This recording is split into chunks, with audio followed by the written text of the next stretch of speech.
Hey everybody, and welcome back to I Do Everyday Automation, where we talk about products and projects that make life easier.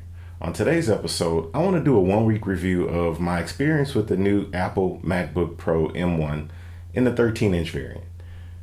So I want to talk about some of the struggles I've had, as well as a lot of the success I've had, as well as how efficient this laptop has made me. We'll cover a couple of things over the past week that I've experienced, cover a couple of accessories that I wound up purchasing, going down the Apple rabbit hole that's a never-ending maze, and then we'll just cover my final thoughts on my first week experience with it. So without further ado, let's go ahead and get started. All right, so here are my initial day one takeaways from the new MacBook Pro M1. It's fast. I mean, extremely fast. Faster than just about any other laptop I've put my hands on in recent memory. I was able to hook my GoPro straight up to the M1 and copy over about 5 gigs of video footage in 4K resolution. I think it was about 30 frames per second. And I mean, I did it in under 5 minutes easy. Other than that, who do I think this is for? I would say this is more for your prosumer. Yes, it is fast. Yes, it is more than capable. It's, everything everybody's saying you can edit, 4K video without any stuttering or anything like that. That's all true. However, app compatibility is an issue. This is what I will consider my daily driver. I plan to use this even for my work functions since I have remote access to a lot of the applications.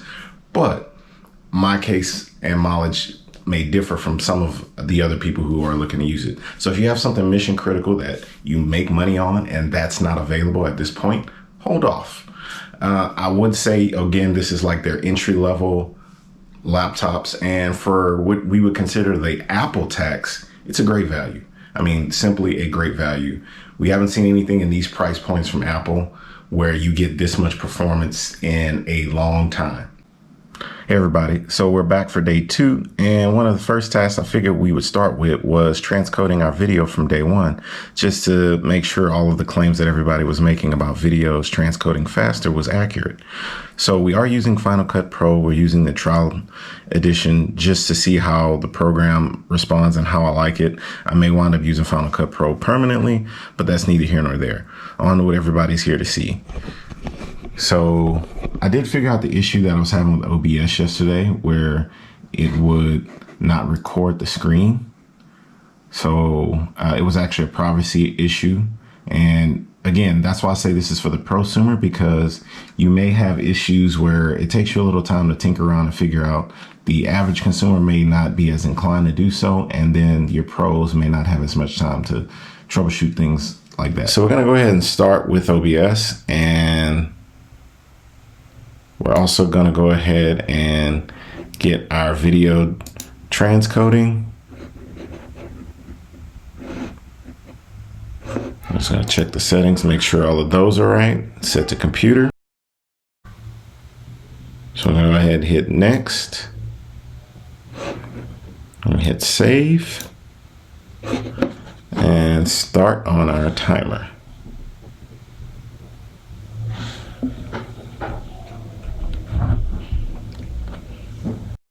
Okay, so we're at 97%, 98%, 99, 6 minutes and 6 seconds. That's fast. That is fast. Okay, so that video's done. We've been cooking this battery, man. I've been installing a lot of stuff, ripping a lot of videos and getting them ready for the channel. Just a lot of stuff I've been backed up on because the other computer just couldn't keep up. So we're at 29%. I'm gonna possibly see if we can make it through the rest of the day without charging it. That's why I'm not on the 34-inch screen up here, because I'm using my Dell work laptop dock that you can actually see in this picture right here.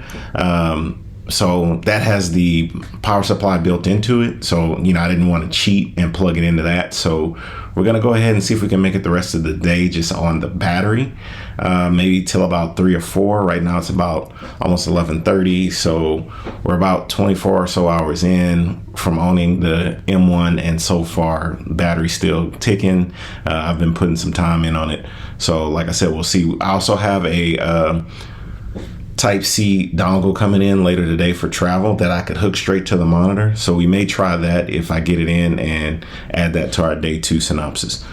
If not, I'll see you guys on day 3.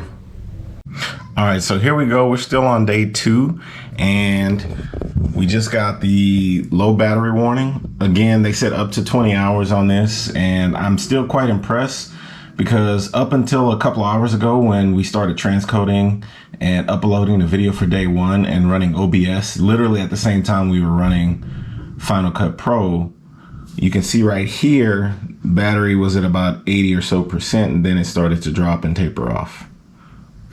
So we're gonna go ahead and plug it back into our Dell dock so we don't lose anything, especially since we're uploading our video from day 1. And we'll go ahead and I'll see you guys this afternoon once we get the actual adapter, the travel adapter, instead of using just this USB Type-C to USB port for my network, which is still working, and I'm still getting 10 gigs. And this is about, you know, $10 off of Amazon. So you do have options when you travel, guys. All right, so we're gonna close out day 2 with a little quick mini unboxing. I bought this Anker 7-port quick charging hub from Amazon to use with the MacBook Pro M1. So you get a little carrying case. More than likely, this one will probably become my travel dongle because this one does not do Ethernet. You do have 2 card readers, HDMI, a power and display, and then a power pass-through with 2 USB ports. So obviously this will just hook into the laptop. I got these cables passed around, one for my KVM switch and the other for power pass-through. And then we're just gonna hook the dongle up in this side.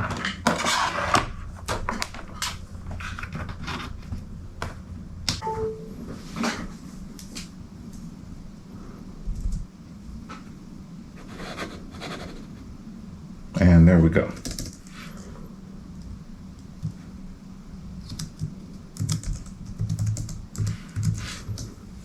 Hey, look at that, back in business.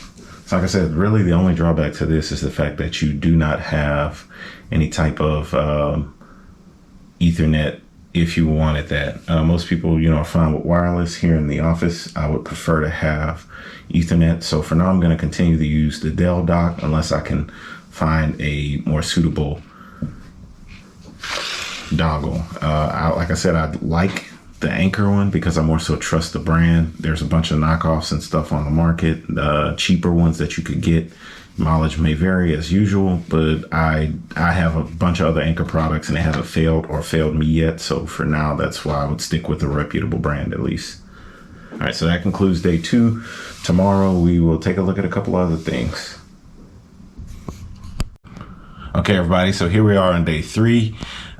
We got most of our stuff set up. We got our day 1 video uploaded with me doing the unboxing of the MacBook. That went fairly well, even though YouTube had a couple hiccups with the upload speed. I'm pretty sure it was on YouTube's side because even when I was using my HP, it really didn't take that long to upload videos. So I did run into a hiccup with not having everything censored in the video. I was able to delete and re-upload the video in the same time, actually in less time than it would have taken me to do the edits on the YouTube Studio editor application. So again, positive progress. But also today, figured I'd just share this as part of the journey. My Apple titanium card came in. This was how I initially, did the setup to get the MacBook, and comes in this white packaging. Obviously, I'm not going to show you guys the card information, but you have to actually use this to activate the card. If you have an iPhone or a newer iPad, I have an older iPad, so I'm pretty sure it's not going to work. And that's how it comes. Obviously, I'm gonna cover up, any personal information. So basically, based on their website, you just scan this, and the chip in the card is recognized by the iPhone and it activates. But like I said, we'll go ahead and give it a shot with the iPad. All right, guys. So day 3 roundup. Couple of things I noticed. One big thing I'd like to share. I never heard this fan run since I've gotten this laptop, which is really impressive. Like I said, I do some things that are data intensive. I have been running, Visio and stuff like that. Mostly the Microsoft suite, doing some Final Cut Pro, running Final Cut Pro and Citrix at the same time, which seemed to drain the battery, but not be enough to kick the fan on. So still impressed with that. I'm kind of wondering what I need to throw at it and for what period of time, because I think that's the other portion of it. You need to be doing something data intensive for more than 10 minutes. So I think that's the other part of it. I have not put anything at this machine yet that causes the fan to kick on. The other thing, like I mentioned, I got the Apple Card, and I'm still trying to figure out how to do, basically, I know how to do screenshots. I've had a Mac before, but a lot has changed since then. This was back in like maybe 2011, 2010, I want to say. And it wasn't my primary device either. It was actually my wife's, but I was always working on it and fixing it and, doing a couple things here and there. So there's some little tips and tricks that I'm still looking for, like how to do, like the equivalent of snipping, which I use on Windows pretty much daily, and especially, in my work life. So I need to figure out how to do that, or maybe more than likely download an app to do that for me. So that's been my day 3 takeaway. I didn't really plan on this becoming, more of a vlog about me switching from Windows to Mac, but it seems that that's what it's becoming. So hopefully you guys are still with me and following along. I'll see you guys on day 4. Hey everybody, so here we are on day 4, which is actually Thanksgiving for us here. So we have a little bit of a Thanksgiving tradition where we go out to eat as opposed to having a large dinner, because usually it's just me and my more intimate family members, which never really consist of more than 5 or 6 people. Here is our Apple scenario for the day. So my wife and I were deciding where we were going to eat and what we were going to get food from, because obviously most places are closed. So we agreed upon a restaurant, and my wife takes time to look at the menu sometimes. So I was like, hey, well, got this new MacBook. Let's go ahead and throw it up on the screen and see how it works. And, usually when you throw something up on the screen, and this wasn't with, AirPlay or anything like this. This was just straight from the Chromium, Brave Chromium based browser onto the screen. Usually you have choppy video and it's a little bit laggy. I mean, man, this was, you'll see, you'll see. Okay, so I'm looking to order lunch for Thanksgiving Day, and normally I'd throw stuff up on the screen with my other laptop and you'd have distortion, pixelation, or delays. And this is straight from the Chromium browser. I'm casting just like you would from a Google Chrome browser. And there seems to be no lag, no interruptions here. It all seems to be pretty smooth and fluid. There obviously is the slightest bit of delay, but I mean, you are casting, so it's not always, instantaneous, obviously, but I don't really see any issues here. A lot of the issues you would normally see. We're going to try to play a video and see how that works. Even when you play videos, a lot of the time you can't do full screen, or if you do, there's going to be some additional delays. And I mean, it still seems to be more of a one-to-one relation from what's showing on the screen to what's showing on the laptop. So we're going to go ahead and put the video in full screen and see how that looks as well, because a lot of times when you do that, you have some delays as well, or you have to minimize or close the laptop screen. But it seems we're still not having many issues here. It seems like it's doing what it's supposed to do, which again is impressive. Like I said, most of the computers I've had in the past, this was a strain on the PC, or this was an issue. So the one thing that I did run into, and this was just me pushing the limits just to see what this thing was capable of at full throttle. So I tried to open Final Cut Pro while mirroring the laptop to the TV. Here's where I came into an issue. Check this out.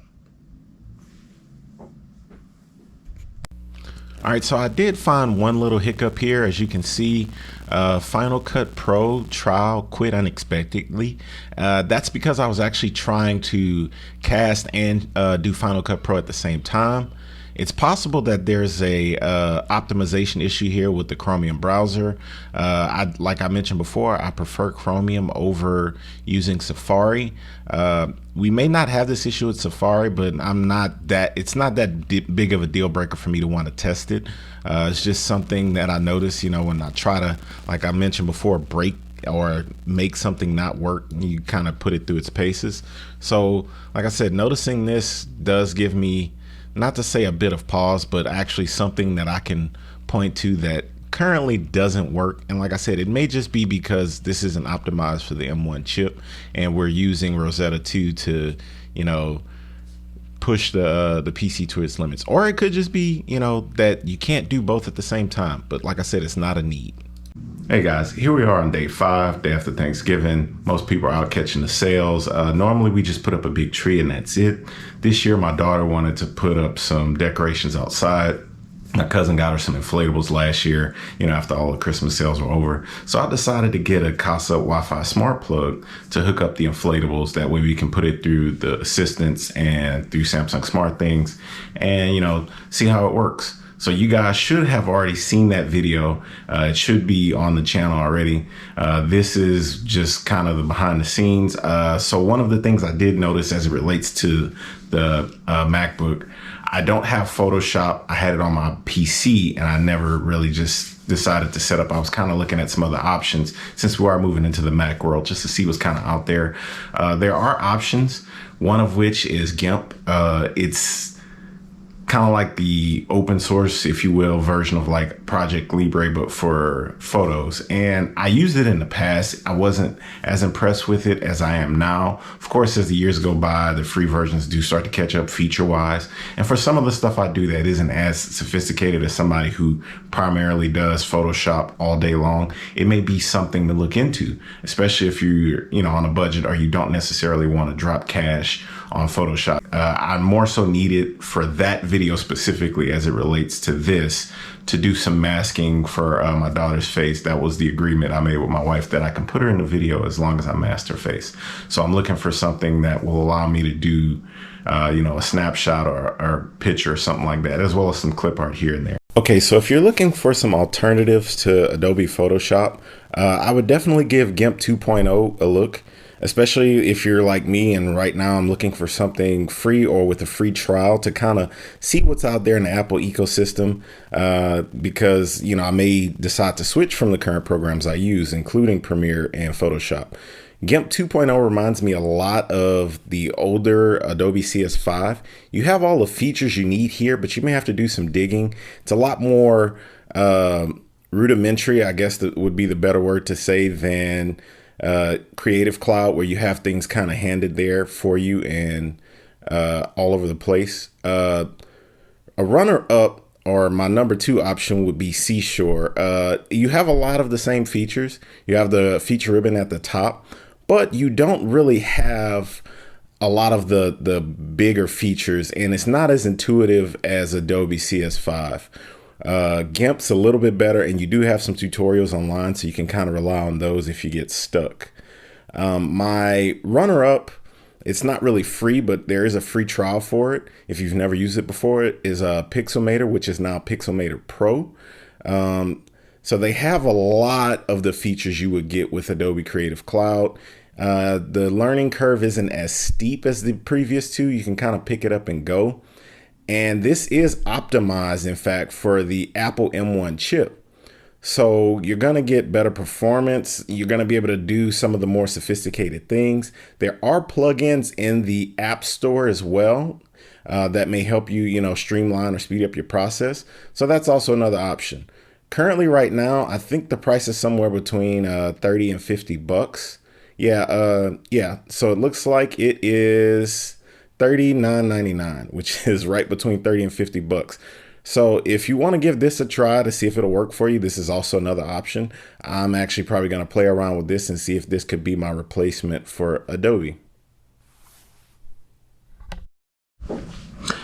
Okay, so here we are on day 6. It's Saturday, it's the weekend. Sometimes I look over some of my stuff for work per se. Obviously, I'm not going to show you guys that, but I more so wanted to talk about the productivity suites that you get with the MacBook and the Apple suite as it compares to, the tried and true Microsoft Office. Here's some of my thoughts on it, and I'll open the two programs and kind of show you where things kind of look similar and some things I think that may be a challenge between the two if you're moving from Windows to Mac, or if you're thinking about it and trying to, weigh out your options.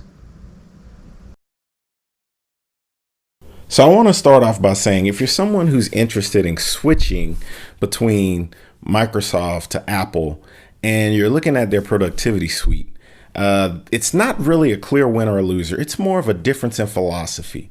Microsoft has everything front and center. We're used to the interface.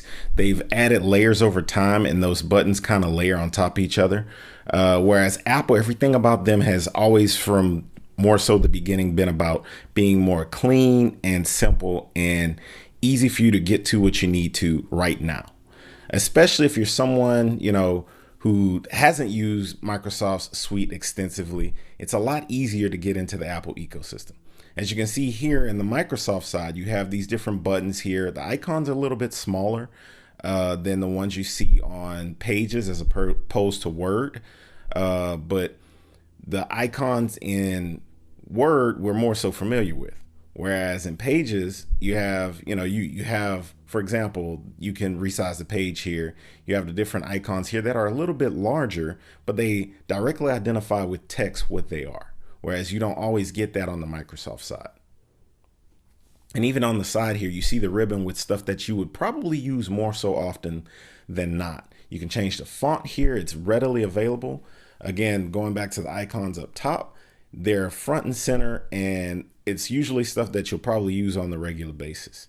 And then you also, to drill down further, have the menu up top, as opposed to the menu you have in Microsoft where it says what it is, but you kind of have to drill down to find the feature set you're looking for. So for example, like if I click on, reference or insert or layout, it brings you down to a sub menu with even more sub menus and selections, which isn't a bad thing. It's feature rich, of course. But with Pages, everything's here. You click on this menu for, the stuff that you don't always look for. So you can kind of go back and forth in that aspect and see the differences there.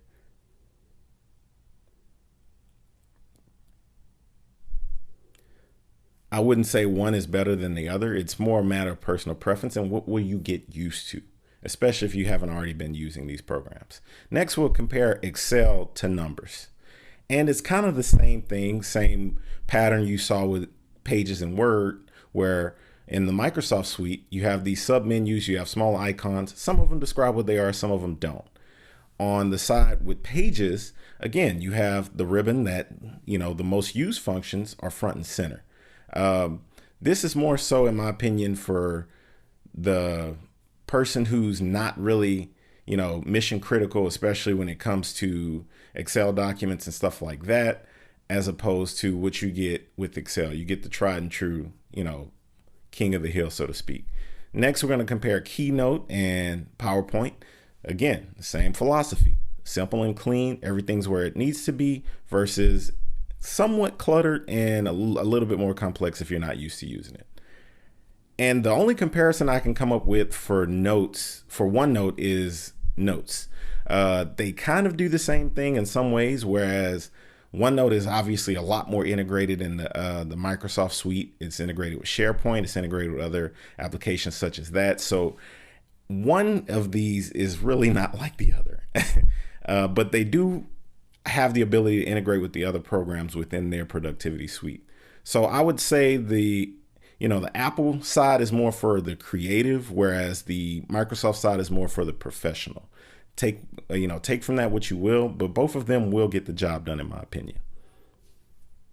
So that's kind of what you have to look at with those two if you were making a decision. Again, the Apple side is free with the purchase of an Apple product, so you don't really have to invest where you would with, Office 365, which is a yearly subscription or a monthly subscription, depending on how you pay for it.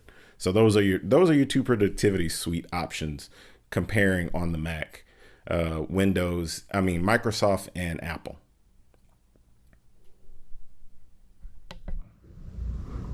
All right, guys. So somehow we made it. We made it through a week with the new Mac M1. Still have all my fingers.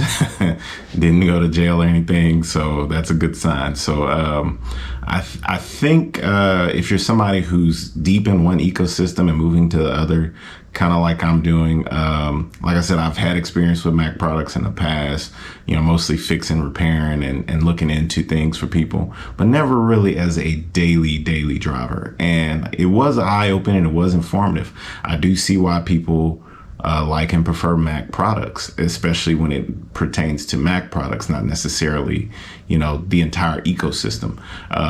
It, in my opinion, thus far, is reliable. A lot of the things that I would have pushed at a new PC, I may have gotten a blue screen of death or something to that effect. We did have some issues with Final Cut and trying to stream to the TV at the same time, trying to find similar things that works with Windows, but that's just more of being a creature of habit and knowing where everything is. But all in all, I will say that I can see how someone who's in a productive environment where you have to produce content, or someone who's looking for efficiency would use a Mac. As I've always stated, it's a lot harder to, mess up a Mac than it is a PC or an iPhone than it is an Android. And it's just the nature of the beast. Apple likes to lock everything down.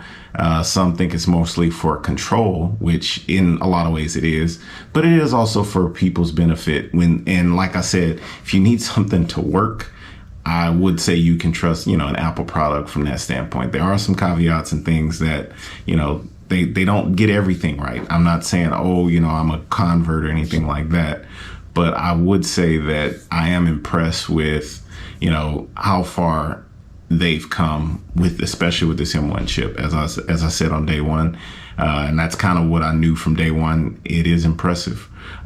So toward the end of this video, I'm just going to leave you guys with some of the upgrades and some of the, like I said, down the Apple rabbit hole stuff I've done. I've actually decorated the desk for the first time, gotten a couple of pieces here and there. And of course, it all started with the MacBook itself getting, a case for that. You want to protect your investment, and that's kind of how it starts. You do one thing and then it kind of just snowballs from there. I wanted everything to look a little bit more clean and efficient. So I actually got some netting to go under my desk, a couple of hooks so that the cables weren't just dangling. Never really bothered me before, but I guess that's part of the whole, once you buy in, you kind of start, like I said, going down that rabbit hole, and then one thing begets another, and, you buy this to go with that. And then, I will say there is something about, being able to customize the outside and the environment that goes with your item. So that's one thing I'll give Apple, because so many people buy in. A lot of manufacturers make parts and accessories for Apple products so that you can, piece and part it. And that's where the individuality comes into play. I know a lot of the times Apple gets a knock for that, for, their products not being individualistic, like with Android, how you can customize so much of it. But the problem is, because there are so many variants and so many customizations, manufacturers won't necessarily get in line behind it and produce for every device that you may buy. But if you have an Apple product, I would almost be willing to bet you $100 that at some point or a time during that product's life cycle, there will be a unique product that you could specifically use to individualize it the way you want. So I will say that that's a plus. If you guys want any of the links or anything like that, I dropped them down below. Obviously, I don't have any advertising or anything. These are all my opinions. So anything that I recommend or post as far as a link to purchase is something that I'm actually using or have used at some point in the past. But all in all, like I said, it was a good journey. This was the first week. I may do a 1 month or 2 month recap. I don't know. Just kind of depends. Right now, I'm just going to enjoy it. like I said, enjoy the productivity that it gives me, the freedom that it gives me on my day-to-day life, because I'm not slowed down or bottlenecked by the PC.